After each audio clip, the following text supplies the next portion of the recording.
करने जा रहे हैं फाउंडेशन पेपर का एक्सप्लेनेशन। तो इसमें सबसे पहले जो है जो ऑब्जेक्टिव क्वेश्चंस है उसको हम लोग यहाँ पे देखते हैं। देखिए सबसे पहले आपको बोला गया है कि ग्राम एटॉमिक मास क्या होता है। तो देखिए जब आप एटॉमिक मास को ग्राम में एक्सप्रेस कर देते हैं या एक मोल जब एटम होता है उसके जो मास होता है ग्राम में, उसी को हम लोग ग्राम एटॉमिक मास बोलते हैं। लिमिटिंग रीजन क्या होता है, ठीक है। तो लिमिटिंग रीजन का मतलब होता है कि वैसा केमिकल रिएक्शन जिसमें कोई भी रिएक्टेंट जो हो जाए वो टोटली कंज्यूम्ड हो जाए, ठीक है। तो इस तरीके के रिएक्टेंट को हम लोग लिमिटिंग रीजन बोलते हैं। मॉडर्न पीरियोडिक लॉ क्या होता है, तो देखिए the properties of elements are their periodic function of their atomic numbers, ठीक है। एंड तो that is called what modern periodic law, ठीक है। अब देखिए यहाँ पे आपसे पूछा गया है कि आपके पास क्या है 100 मिलीलीटर जो है 0.2 N क्या है H2SO4 है। तो इसमें नंबर ऑफ मॉलिक्यूल्स निकालना है, ठीक है।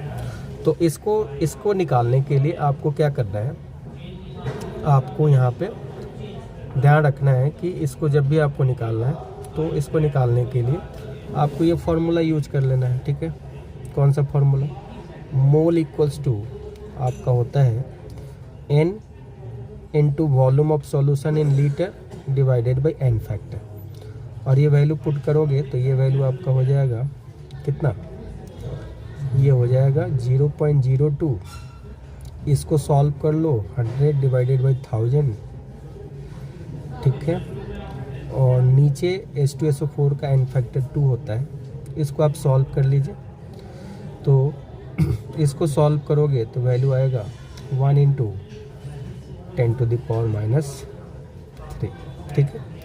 अब मोल ये आ गया, अब इसको मॉलिक्यूल्स में बदल दो तो मॉलिक्यूल्स इक्वल्स टू क्या हो जाएगा, मोल इनटू एवोगाड्रोस नंबर। तो आप इसको सॉल्व कर लो, मोल का वैल्यू कितना है 10⁻³ इंटू 6.02 इंटू 10⁻23। सॉल्व कर लीजिए 6.02 इंटू 10⁻20। तो इस तरीके से आपका ये वैल्यू सही है।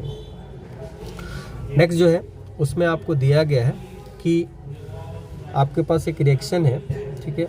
वो रिएक्शंस के बारे में आपको बताना है, ठीक है। आपके पास है 4NH3 है और आपके पास है 5O2 है और ये दे रहा है क्या NO और ये क्या दे रहा है 6H2SO4। तो अगर आप चेक करोगे तो ये रिएक्शंस क्या होगा, ये रिएक्शंस आपका डिस्प्लेसमेंट रिएक्शन होगा और रिडॉक्स रिएक्शन होगा। तो ये 1 और 3 इसका आंसर होगा। नेक्स्ट जो है उसमें आपके पास क्या है, जिंक है और जिंक किसके साथ रिएक्ट कर रहा है, HCl के साथ। जिंक आपको किसके साथ रिएक्ट कर रहा है, HCl के साथ रिएक्ट कर रहा है। तो ये ZnCl2 बना रहा है और प्लस H2 बना रहा है। तो यहाँ पे आप क्या देख रहे हो, यहाँ पे आप देख रहे हो कि जिंक जो है यहाँ से +2 में जा रहा है, किस में जा रहा है, +2 में जा रहा है। कहाँ से जा रहा है, 0 से। तो ये ऑक्सीडाइज हो रहा है। और यहाँ HCl जो है आपका, और HCl जो है यहाँ पे देखिए +1 से और ये 0 में जा रहा है। तो इसका यहाँ रिडक्शन हो रहा है, ठीक है। तो अब देखिए जिसका ऑक्सीडेशन होता है वो रिड्यूसिंग एजेंट का काम करता है। तो Zn यहाँ रिड्यूसिंग एजेंट का काम कर रहा है और HCl यहाँ पे ऑक्सीडाइजिंग एजेंट का काम करता है। नेक्स्ट है आपको कि सुपर ऑक्साइड कौन बनाता है, ठीक है। तो ये पॉइंट याद रखिएगा, सुपर ऑक्साइड बनाने के लिए साइज क्या होना चाहिए, लार्ज होना चाहिए। सुपर ऑक्साइड बनाने के लिए साइज क्या होना चाहिए, जो भी अल्कली मेटल साइज होता है उसका लार्ज होना चाहिए। तो यहाँ पे पोटेशियम Cgm जो होता है वो सुपर ऑक्साइड बनाता है। तो इस ऑप्शन में आपके पास पोटेशियम है, तो पोटेशियम करेक्ट आंसर।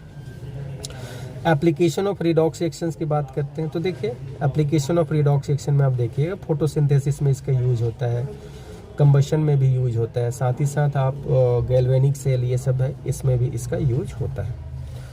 अब आपके पास दे रहा है कि अगर आपके पास मान लीजिए बेंजीन है और ये जो बेंजीन है ये किसके साथ रिएक्ट करता है, H2SO4 के साथ रिएक्ट करता है।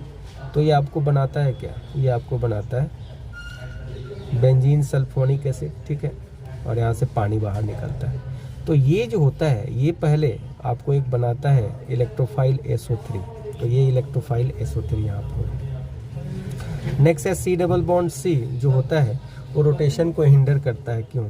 तो देखिए यहाँ जो पाई बॉन्ड होता है वो लैटरल ओवरलैपिंग से बनता है, और यही लैटरल ओवरलैपिंग जो होता है वो आपको रोटेशन को क्या करता है जी, हिंडर करता है। जैसे देखिए यहाँ पे अगर आपके पास ऐसा है और ये ऐसा है, तो ये ऊपर नीचे दोनों साइड से क्या करता है, ओवरलैपिंग करता है, इसलिए यहाँ पे फ्री रोटेशन पॉसिबल नहीं हो पाता है। तो चलिए हम लोग अब डिस्कस करने जा रहे हैं। यहाँ पे आपको दिया गया है कि इसका एम्पिरिकल फार्मूला बताइए, ठीक है। तो देखिए यहाँ पे 6:12 है, 1:6 है, इसका कॉमन रेशियो निकाल लो, तो यहाँ पे वैल्यू आएगा 1:2:1, तो ठीक है, ये आपका CH2O। यहाँ पे देखिए इसका 2:4 है, इसका कॉमन रेशियो अगर निकाल लीजिए तो आएगा 1:2, तो ये आपका आंसर। आपके पास क्या है जी, आपके पास ये मॉलिक्यूल्स है, और ये मॉलिक्यूल जो होता है 1 मोल में होता है। तो आपको बोला है कि इसका NTP पे वॉल्यूम निकालिए, ठीक है। तो देखिए मोल इक्वल्स टू क्या होता है, ठीक है, मोल इक्वल्स टू होता है volume at NTP divided by molar volume. अब देखिए ये जो होता है ये 1 मोल के इक्वल होता है, तो कैसे निकलता है, तो अगर आप पार्टिकल दिया है तो 6.02 × 10⁻23 करिए और डिवाइडेड बाई 6.02 × 10⁻23 करिए, तो मोल कितना हो गया, 1 हो गया। तो ये आपका हो गया 1 मोल। तो वॉल्यूम निकाल लो यहाँ से, तो ये वैल्यू आ जाएगा 22.4 लीटर। अब देखिए आइसोटॉप्स क्या होता है, आइसोटॉप में क्या होता है जी, जेड सेम होता है, एक ही, यहाँ पे आप याद रखिएगा, एक ही एलिमेंट्स के डिफरेंट एटम होते हैं जिसके जेड क्या होते हैं, सेम होते हैं, ठीक है, लेकिन मास नंबर क्या होते हैं, डिफरेंट होते हैं। तो इस तरीके के जो केस होते हैं उसको आइसोटॉप्स बोलते हैं, ठीक है। जैसे हाइड्रोजन, ड्यूटेरियम, ट्राइटेरियम, ऐसे आप लिख सकते हैं 1, 1, 2 एंड 1, 3। आइसो इलेक्ट्रॉनिक स्पीसीज क्या होता है, देखिए ऐसे स्पीसीज होते हैं, ये एटम हो सकते हैं, आयंस हो सकते हैं, मॉलिक्यूल्स हो सकते हैं, जिसमें सेम नंबर ऑफ इलेक्ट्रॉन्स हो सकते हैं, होते हैं, ठीक है। जैसे देखिए यहाँ भी 10 इलेक्ट्रॉन है, यहाँ भी 10 इलेक्ट्रॉन है, यहाँ भी 10 इलेक्ट्रॉन है, तो इनको हम लोग बोलते हैं। डी ऑर्बिटल के आपको स्ट्रक्चर्स बताने हैं। तो देखिए डी ऑर्बिटल्स 5, डी सबसेल में 5 ऑर्बिटल होते हैं, और इस कौन कौन होते हैं, DXY, DZY, DZX, DX² - Y² and DZ²। तो ये आपका नेक्स्ट है इलेक्ट्रोनेगेटिविटी वैल्यू, ठीक है। तो देखिए इलेक्ट्रोनेगेटिव वैल्यू क्या होता है, इलेक्ट्रोनेगेटिविटी वैल्यू होता है वो डिपेंड करता है किस पे, साइज पे, और डिपेंड करता है किसके, जेड इफेक्टिव के, ठीक है। तो ये ध्यान रखिएगा कि जब भी आप पीरियड में मूव करते हैं तो जेड इफेक्टिव बढ़ता है, साथ ही साथ साइज क्या होता है जी, घटता है, इसलिए इलेक्ट्रोनेगेटिविटी की वैल्यू इंक्रीज होता है। जबकि ग्रुप में जब आप ऊपर से नीचे आते हो तो जेड इफेक्टिव यहाँ पे डोमिनेंट नहीं होता है, इसका कोई इफेक्ट नहीं होता है, लेकिन साइज जो होता है वो इंक्रीज होता है, इसलिए EN की वैल्यू क्या हो जाता है, जो डिक्रीज हो जाता है। अब देखिए यहाँ पे आपको दिया गया है लिविस स्ट्रक्चर लिखने के लिए। तो देखिए सोडियम का यहाँ पे जब भी लिखोगे तो उसके वैलेंस इलेक्ट्रॉन को लिख दोगे। कैल्शियम का देखो, तो कैल्शियम का लिखोगे तो इसके ऐसे लिखोगे। बोरोन के आउटर मोस्ट में 3 इलेक्ट्रॉन होते हैं, जेनॉन के आउटर मोस्ट में 8 इलेक्ट्रॉन होते हैं। तो इस तरीके से आप उसको लिख के दे सकते हैं। नेक्स्ट देखिए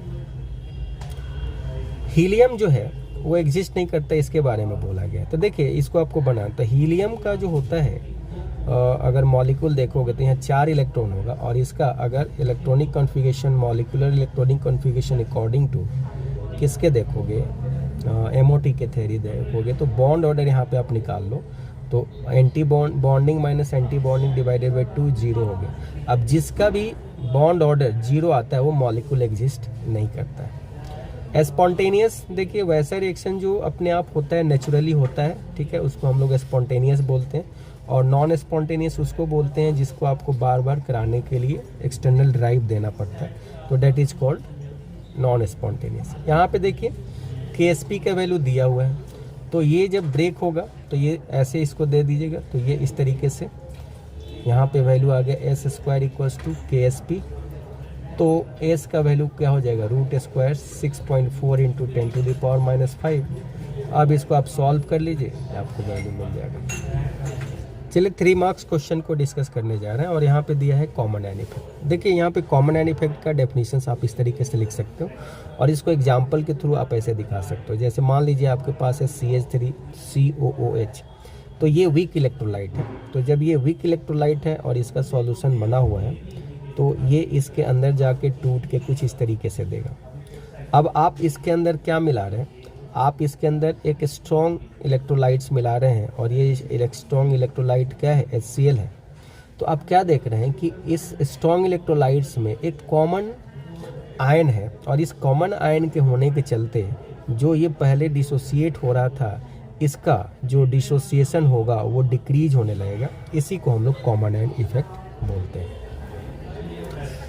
देखिए VBT में आपको क्या करना है कि VBT को किसने दिया उसको आपको यहाँ पे लिख देना है और साथ ही साथ VBT के जो भी पॉइंट्स हैं उसको आप यहाँ पे इस तरीके से मेंशन करना है। तो VBT वैलेंस बॉन्ड थ्योरी है और इसमें कोवेलेंट बॉन्ड बनने के क्राइटेरिया को बताया गया है, जिसमें आपको क्या होता है, ओवरलैपिंग होता है और ओवरलैपिंग होने के क्राइटेरिया बताया गया है कि वहाँ पे जो एटम ऑर्बिटल्स होते हैं एटम के अंदर, उसके अंदर क्या होने चाहिए, तो उसके अंदर इलेक्ट्रॉन होने चाहिए और अनपेयर्ड इलेक्ट्रॉन जो होना तभी जाके वो पेयरिंग में पार्टिसिपेट करता है। तो यहाँ से आप VBT आप इस तरीके से दे सकते हैं। नेक्स्ट है डिस्प्रपोर्शनेशन रिएक्शन। तो देखिए डिस्प्रपोर्शनेशन रिएक्शन में क्या होता है, किसी भी कंपाउंड के अंदर एक ही मॉलिक्यूल्स का ऑक्सीडेशन होता है और रिडक्शन होता है, इसी को हम लोग डिस्प्रपोर्शनेशन। जैसे यहाँ पे देखिए कॉपर है, तो कॉपर देखिए यहाँ +1 ऑक्सीडेशन है, यहाँ +2 है और यहाँ पे 0 है। तो इसका ऑक्सीडेशन भी हो रहा है और इसका रिडक्शन भी हो रहा है। और आप अगर लिखना चाहें तो ये भी एग्जाम्पल यहाँ पे लिख सकते हो। हाइड्रोजन पेरोक्साइड जब टूटता है तो ये कुछ इस तरीके से बनाता है, तो आप इस तरीके से भी दे सकते हैं, -1, ये -2 और ये 0। तो इसमें आप देखिएगा क्या कि एक एटम जो है एटलीस्ट 3 टाइप्स के ऑक्सीडेशन स्टेट शो करता है, जो कि यहाँ पे आपको मेंशन किया है। ऑक्सीडाइजिंग एजेंट क्या होता है, ऑक्सीडाइजिंग एजेंट वो होता है जो दूसरे को क्या करता है, ऑक्सीडाइज होने में हेल्प करता है और खुद क्या होता है, रिड्यूस होता है। उसी को हम लोग क्या करते हैं, ऑक्सीडाइजिंग एजेंट बोलते हैं। और ऑक्सीडाइजिंग एजेंट होने के लिए उसका ऑक्सीडेशन नंबर जो होना चाहिए वो क्या होना चाहिए, हाई होना चाहिए, ठीक है। तो वो जनरली ऑक्सीडाइजिंग एजेंट का काम करते हैं। जैसे आपके पास है H2SO4, तो H2SO4 जब भी आएगा तो ये ऑक्सीडाइजिंग एजेंट का काम करेगा। KMnO4 देखिए इसका oxidation state highest oxidation state में है। तो ये सारे के सारे जो हैं ऑक्सीडाइजिंग एजेंट का काम करते हैं। अब देखिए आपको यहाँ पे Kp = प्रूफ करने हैं Kc × RT का पावर ΔNg। तो आपको एक गैसियस रिएक्शन लेना है, वहाँ से आप क्या कर लोगे, Kp का एक्सप्रेशन लिख लोगे और यहाँ से Pv = nRT से पार्शियल प्रेशर का एक्सप्रेशन लिखोगे और पार्शियल प्रेशर के एक्सप्रेशन लिख के आप Kp के एक्सप्रेशन में इस वैल्यू को पुट कर दोगे और जब वैल्यू को पुट करोगे तो आपको यहाँ पे क्या हो जाएगा, ये वाला जो पार्ट है, ये वाला Kc हो जाएगा और ये RT, और इन दोनों को हम लोग मान लेते हैं ΔNg। तो इस तरीके से आप इसका एक्सप्रेशन यहाँ पे दे सकते हैं। देखिए इलेक्ट्रोलाइट्स क्या होता है, तो इलेक्ट्रोलाइट्स में होता क्या है कि जब ये ऐसे कंपाउंड्स होते हैं जिनको आप सॉल्यूशन के वाटर के अंदर जब डिजॉल्व करते हो तो ये डिसोसिएट हो जाते हैं और इनके सॉल्यूशन इलेक्ट्रिसिटी का कंडक्टर होता है, ठीक है। तो ये याद रखेंगे। अब यहाँ पे ये 2 तरीके के इलेक्ट्रोलाइट्स होते हैं, एक होते हैं स्ट्रॉन्ग और एक होते हैं वीक इलेक्ट्रोलाइट। स्ट्रॉन्ग इलेक्ट्रोलाइट्स वो होते हैं जो 100% डिसोसिएट होते हैं, जो 100% डिसोसिएट होते हैं, डिग्री ऑफ डिसोसिएशन जिसका 1 होता है। तो जितने भी स्ट्रॉन्ग एसिड है, जितने भी स्ट्रॉन्ग बेस हैं, जितने भी सॉल्ट हैं, सारे के सारे जो होते हैं स्ट्रॉन्ग इलेक्ट्रोलाइट्स होते हैं। वीक इलेक्ट्रोलाइट्स वो होते हैं जिनका जो डिग्री ऑफ डिसोसिएशन होता है लेस देन 100% होता है या लेस देन 1 होता है। जैसे कि आपके पास HCN है, एसिटिक एसिड है, अमोनियम हाइड्रो ऑक्साइड है, ये सारे जो है ये आपके हैं, कैल्शियम जो है हाइड्रो ऑक्साइड है, ये सारे जो हैं ये आपके क्या है, दीज आर वीक इलेक्ट्रोलाइट। देखिए यहाँ पे आपको यहाँ पे क्या लिखा गया, Cu, ठीक है। CaOH होल ट्वाइस भी बहुत ज़्यादा अच्छा नहीं होता है। तो ये आपके जो एग्जाम्पल्स हैं ये। अब देखिए यहाँ पे आपको दिया गया है कि इसका रेजोनेटिंग स्ट्रक्चर लिखो। तो देखो यहाँ पे ये वाला इधर जाएगा, ये वाला इधर आएगा, तो यहाँ पे ये रेजोनेटिंग स्ट्रक्चर हो गया, ठीक है। यहाँ पे ये वाला रेजोनेटिंग स्ट्रक्चर पॉसिबल नहीं है, ठीक है। तो यहाँ 2 तरीके के रेजोनेटिंग स्ट्रक्चर होगा और सबसे ज़्यादा जो स्टेबल होगा वो फर्स्ट होगा और उसके बाद क्या होगा जी, सेकंड होगा। तो ये अपने को ध्यान रखना। अब देखिए प्यूरिफिकेशन के कुछ कॉमन टेक्निक्स आपको लिखने थे, सब्लिमेशन, क्रिस्टलाइजेशन, डिस्टिलेशन, ठीक है। अब इसमें आपको हर एक को क्या करना है, अच्छे तरीके से डिफाइन कर देना है। क्रिस्टलाइजेशन के कंडीशंस को भी आपको यहाँ पे क्या करना है, डिफाइन कर देना है। डिस्टिलेशन को भी आपको यहाँ पे डिफाइन करना है। तो ये बात बोलिए 27 में इस रिएक्शंस को बैलेंस करना ऑक्सीडेशन नंबर के मेथड से। तो सबसे पहले आप ऑक्सीडेशन नंबर निकाल लीजिए और ऑक्सीडेशन नंबर निकाल कर उनके चेंज निकाल के उससे अप्रोप्रिएट क्या कर दीजिए, मल्टीप्लाई कर दीजिए और मल्टीप्लाई करके आप आसानी से उसको क्या करते हैं, बैलेंस कर लेते हैं, ठीक है। इसको आप एन फैक्टर के हिसाब से भी फाइंड आउट कर सकते हैं। तो आप इस तरीके से इसको हम लोग बैलेंस कर सकते हैं। यहाँ पे देखिए आपको ऑक्सीडेशन नंबर निकालना है सल्फर का। तो देखिए यहाँ पे आप सल्फर का ऑक्सीडेशन नंबर अगर निकालते हैं तो यहाँ पे इसका -2 आ गया। यहाँ पे H2SO4 में आप दिखाओगे तो +6 हो गया। और यहाँ पे अगर आप निकालते हो तो यहाँ पे जब आप निकालते हो तो यहाँ पे भी आपका देख लीजिए, कैलकुलेट कर लीजिए, 2 है तो ये आपका क्या हो गया, 2x हो गया। और आपके पास क्या है, अब देखिए यहाँ पे आपको स्ट्रक्चर्स बना के इसको करने चाहिए। तो ये O- है, ये S डबल बॉन्ड O है, ये S डबल बॉन्ड O है, O है, O है, और ये S डबल बॉन्ड O है, और ये ऐसा। तो यहाँ पे प्रोक्साइड है। तो देखिए इस प्रोक्साइड में आप देख रहे हैं कि 6 जो है 6 कार्बन -2 शो कर रहा है और 2 कार्बन -1 शो करेगा। तो इस तरीके से आप कैलकुलेट कर लीजिएगा तो ये वैल्यू आएगा +6, ठीक है। अब आइए हम लोग लॉन्ग क्वेश्चन को डिस्कस करने जा रहे हैं। तो लॉन्ग क्वेश्चन में आपको यहाँ पे वैलेंस बॉन्ड थ्योरी